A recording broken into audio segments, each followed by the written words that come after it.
Друзья, всем привет! Вы на канале Мото Санчо. Вот и выходные наступили, теплые весенние деньки. Мотоцикл стоит. Из хороших новостей: я вчера прошел техосмотр легко и с первого раза.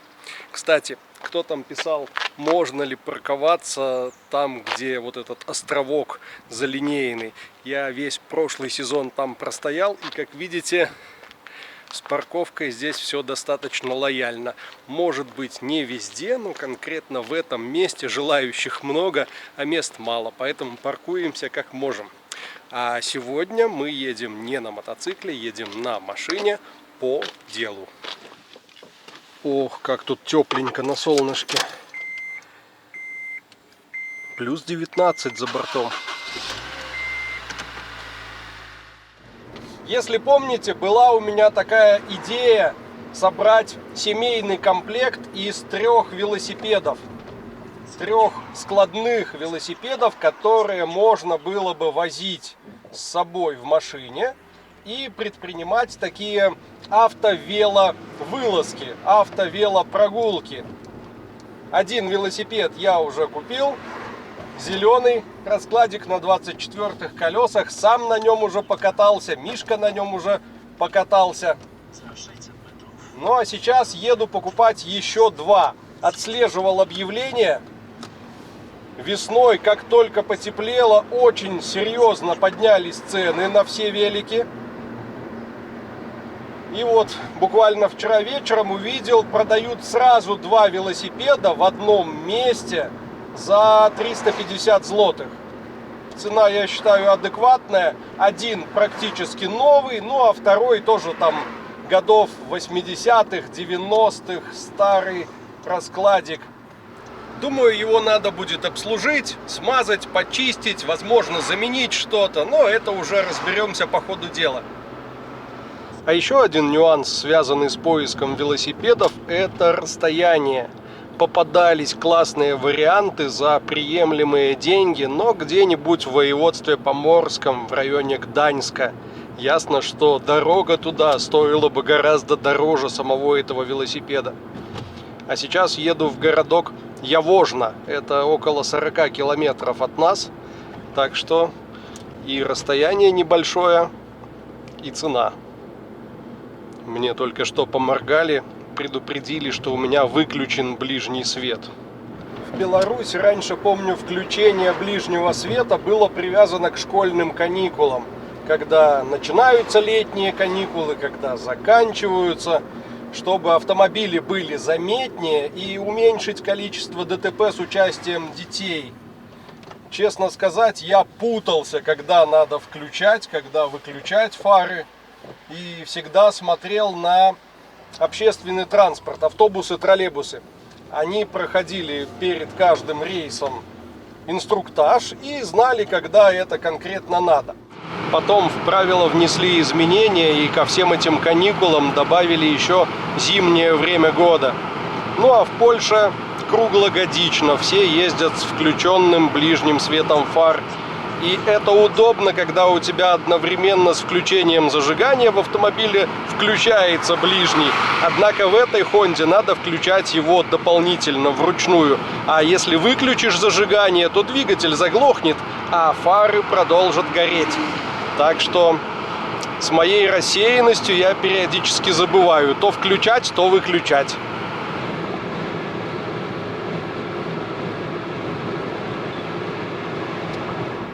И вот мы на месте. Въезжаем в город Явожно. Сейчас пойду смотреть велосипеды и уже отталкиваясь от состояния, может быть, попробую поторговаться.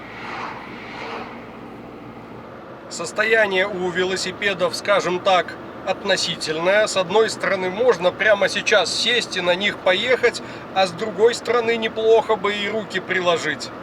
Давайте доедем до Пекар. И там на парковочке я их достану, все вместе посмотрим. Я тут внезапно вспомнил, что сегодня, оказывается, не просто суббота, а первая суббота месяца, а значит, недалеко от нас, в Бытоме, через который я как раз проезжал, проходит барахолка. Большой стихийный рынок всяческого антиквариата, мебель туда привозят, картины и много запчастей от велосипедов. И сами велосипеды там можно найти. И была у меня идея купить для хотя бы одного из своих великов бардачок, куда сложить необходимый в дороге инструмент. Давайте заедем и посмотрим, может быть, что-нибудь интересное найдем. Удобных мест для парковки уже не осталось. Пришлось машину ставить достаточно далеко и входить с такого неожиданного направления. Как вы, наверное, уже заметили, такой формат барахолок очень популярен в Польше. Есть специализированные мотобарахолки, автобарахолки или вот такие рынки старых вещей. Немного я припозднился, все уже расходятся, но может быть что-то еще успеем найти. Большинство точек тут специализируется по своим типам товара. И вот нашел одну из таких, где представлено все для велосипедов и сами велосипеды. Но, к моему большому сожалению, ни одного бардачка здесь нет. Может быть, они не были популярны. Такое что-то резиновое, но согласитесь, это совсем не то, что мы привыкли понимать под словом бардачок. Кстати, интереса ради спросил, сколько стоит вот подобный велосипед на 20-х колесах, раскладик 650 злотых.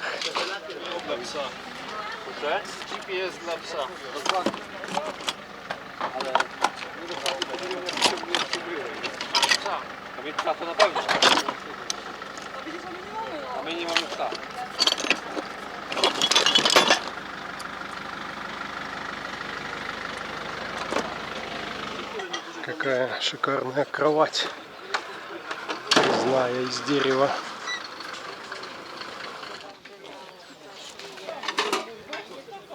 Ну и что я могу сказать? Кто ищет, тот обязательно находит.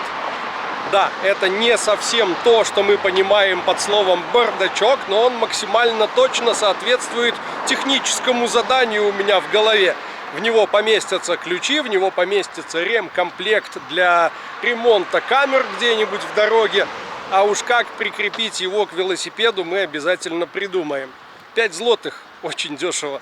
В одном месте нашел все-таки классический в нашем понимании бардачок. Не кожаный, к сожалению, более поздний, скажем так, 90-х годов выпуска. За него хотели 15 злотых, и выглядел он ужасно. Все застежки отсутствовали, все металлические части ржавые. В общем, вот наш вариант. И он, кстати, не пустой. Сейчас дойдем до машины, покажу, что еще прикупил по случаю. Машину оставил довольно далеко. Пробираюсь сейчас к ней через заросли. Как там наши велосипеды на месте? На месте. Итак, бардачок на 2 кнопках. Внутри в цвет велосипедом звонки. 3 штуки, они, оказывается, по закону тоже обязательны. Без звонка велосипеды ездить не могут. И вот такие лампы головного света. Естественно, Китай. Крепится на руль. Светодиодная лампа, довольно мощная. Несколько режимов.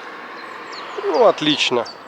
Я думаю, этого будет достаточно для того, чтобы обозначить себя на дороге. Наконец я добрался до парковки, где смогу достать велосипеды, и мы с вами оценим их состояние. Для начала давайте глянем, насколько вообще реален такой план уместить 3 велосипеда в багажнике, чтобы при этом осталось как минимум 3 посадочных места, и можно было отправиться вместе с ними в какое-нибудь путешествие. Я сейчас велики закидывал быстро, не оптимально, и 2 поместилось. Я думаю, тут бы еще и 3-й лег бы сверху. Однако, если постараться, и если вы умеете хорошо играть в Тетрис, то, думаю, можно гораздо больше свободного места оставить. Так, достаем.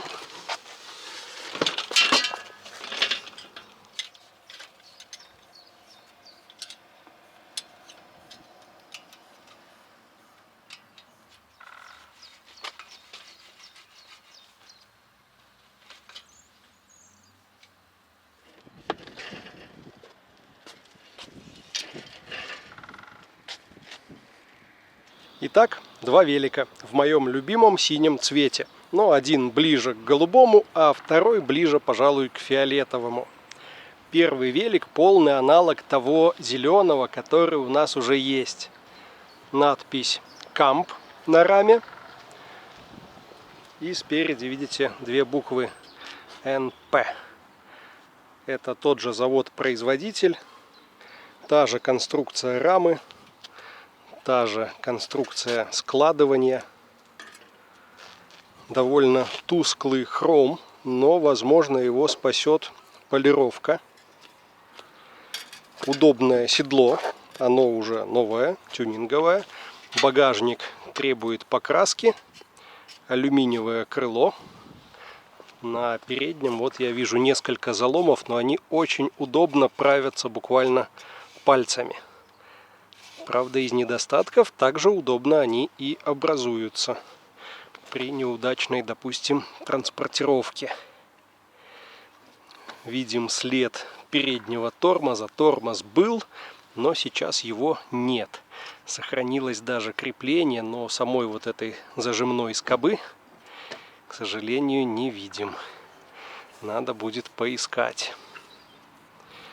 Передняя покрышка, как видите, пришла в негодность, она вся потрескалась, хотя давление еще держит. Камеры с обычными золотниками под классический насос. Сзади тоже задняя покрышка чуть подспущена, но здесь никаких трещин не видно. Неплохо. Цепь натянута, но слабовато. Все это необходимо помыть, почистить. Каких-то повреждений, трещин, изгибов на раме не видать. Вот эти поцарапанные наклейки можно аккуратненько снять. А можно и оставить. Не мешают. Что касается второго велосипеда, подозреваю, что он какой-то уже китайский, может быть, польской сборки. Но очень похожую модель я в Беларуси покупал своей племяннице. И да, это был Китай. Хром на сидельном штыре весь проржавел. Тут какие-то фликеры. Кстати, на обоих велосипедах есть фонари задние. И они, если обратите внимание, даже работают, но очень слабо. Надо будет заменить батареечки, возможно, все получится. Сиденье не такое удобное. Багажник тоже требует покраски. Где-то здесь можно будет закрепить новоприобретенный бардачок. Обода здесь в состоянии получше. А вот сами покрышки, я сейчас попробую где-нибудь надавить. А вы смотрите. Видите? Длинные продольные трещины. И покрышка новая, она не ездила, она вся мохнатая. Здесь то же самое. Как только нажимаешь, видны трещины. То есть резина очень-очень старая. И точно такую же новую мне дали в придачу к этим велосипедам. Вот она даже не ставилась. Ну и здесь, кстати, трещины не видно. Один велик можно будет укомплектовать нормальной резиной, а на второй надо будет купить. Отлично. На шатунах педалей, как на одном велике, так и на втором, видим мелкие очаги ржавчины, но можно их удалить с помощью полироли для хрома. Все это восстановится, все это заблестит. Спереди есть лампа, но вот она, к сожалению, не работает совершенно. Попробую дома открыть, как-то она вскрывается, и поменять батареи. Может, что-то из этого будет. Здесь, кстати, тормоза есть. И они даже работают. Довольно эффективные передние тормоза на этих велосипедах. Я на зеленом уже попробовал. Мне понравилось.